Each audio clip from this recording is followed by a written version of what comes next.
Joan. Good afternoon, ladies and gentlemen. I'll be brief and to the point as well. But I do, again, much like the speakers before me, want to start and finish by congratulating you guys for getting to this day. It is hugely important, to get what has been said before as not just a nationally and internationally recognised qualification. So worst case, if any of you, join the immigration trail, that counts for something. And fair play to you for lasting the pace. And it's a great achievement. So I'm really delighted to be here. An apology from our CEO, Alan Newsom, who's in sunnier climes at the moment, and delighted to be joined by my colleague Trish Breen, who's the Program Support Manager for Positive to Work SkillNet. I just want to maybe explain, some of you are saying, he's SkillNets and you're talking about Positive to Work SkillNet. How does the jigsaw work here? Let me just answer that for you quickly. SkillNet is our organisation. We are a national agency funded by the Department of Education and Skills, and our brief is to promote quality workplace training. Okay, last year we trained 46,000 Irish citizens, 280,000 training days if you tot them all up, for people working across 10,000 companies, and a fair cohort of job seekers, people looking for work as well. Just over 7,000 of those were job seekers. And those 10,000 companies are members of about 60 odd networks, and one of those networks is the Positive to Work SkillNet. So it was almost like a franchise situation, kind of, and this program was run under the Positive to Work SkillNet, which is managed by Mark Brennan. So that's why we're here today, and we're very, very pleased to be able to do so, because it's a program that to us is very important. We funded it now for a 4-year period. In our history, the first 10 years, we're about 15 years in existence. The first 10 years, we were only allowed to train workers, employees, managers. That was it. If a job seeker came up to us and said, "Can you train us?" we would have had to say, "Sorry, we can't." So we would have had effectively no dealings with the DSP or whatever you were at the time, social welfare, and it wasn't in our space. But things turned on its head as we know, as the country went through a really bad time. From 2010 onwards, we welcomed the unemployed into the training game in our space, and we were very happy to do so. And since then, we have trained over 23,000 job seekers in one shape or guise under a various range of supports. And the program that we're probably the most proud of is what we call for short JSSP. It stands for the Job Seeker Support Program. And this Positive to Work Tesco Advantage program is one such job seeker support program. There was about 250 similar type programs run last year, believe it or not, but trained 3,000 people across those, across about 47 of our networks were involved in it.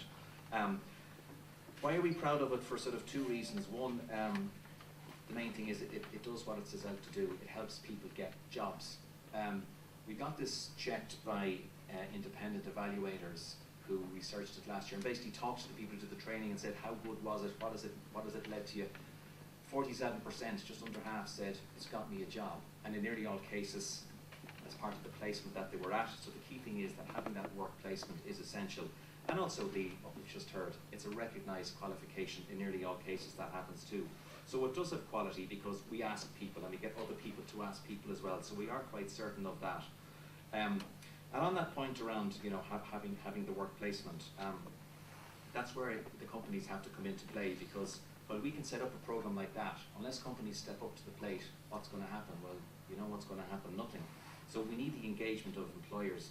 Some of you may or may not have seen last year, the OECD delivered a report to the government in September on local job creation, and it was designed to tell the government how they could do better, where are they going wrong. And those guys don't tend to pull punches. They fairly spelled it out, and they highlighted a few areas. And one area they said was weak for Ireland was they call engagement with employers is not good amongst the state agencies.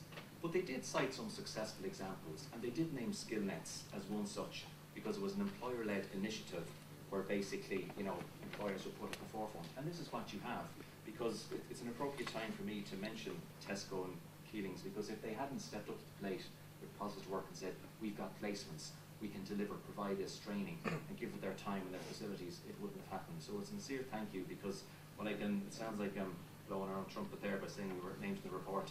It's the fact that we engage with companies, but the companies have to engage with us to provide that, and we need to keep doing a lot more of that. So fair play to you all for doing so. Another point that they made, again, which was a bit of a slap on the wrist for Ireland Inc., was that the There's poor collaboration across different agencies and different departments, etc. And again, well, it is what they said, and some people might have said that, but they did mention another little example of where it does work well, and they cited the example of SkillNet's cooperating with the Department of Social Protection at the launch of the intro services that started was the beginning of last year, as an example of where this can go very well. And it's not by accident that that happens, because even this year, some of you know that they're rolling out a new structure nationwide called the LEOs, the local employment offices, where the intro services, basically your one-stop shop for people wherever you are in the country to go and find out how can I get a job, where can I get help, etc. for training. There's about, I think it's 32, Joan, launches of LEOs across the country. SkillNets are being represented at nearly every one to date, and I think we're going to be there at every one of them. So we have that relationship on the ground, and I know, again, obviously it's a bit of the Tánaiste that couldn't be here, but we accept she's got bigger fish to fry right now, I'm sure.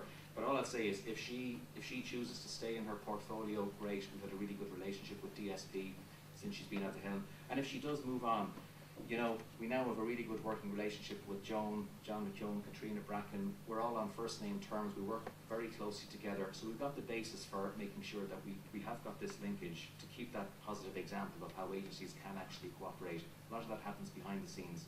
So a sincere thanks to DSP, and particularly for your hands-on involvement in this programme. That's very, very evident. Just to wrap up, thanks again, of course, to the Positive Work SkillNet. As I say, they're one of 59 networks that we have, but Mark and his team have to put this program together and do all the coordination with the trainers on the ground, etc. So very well done for that. So as I said, I would finish off by congratulating those people who deserve most of the praise today. That's you lads. I gather there's a few of these who aren't here, couldn't be here, but pass on our best to them.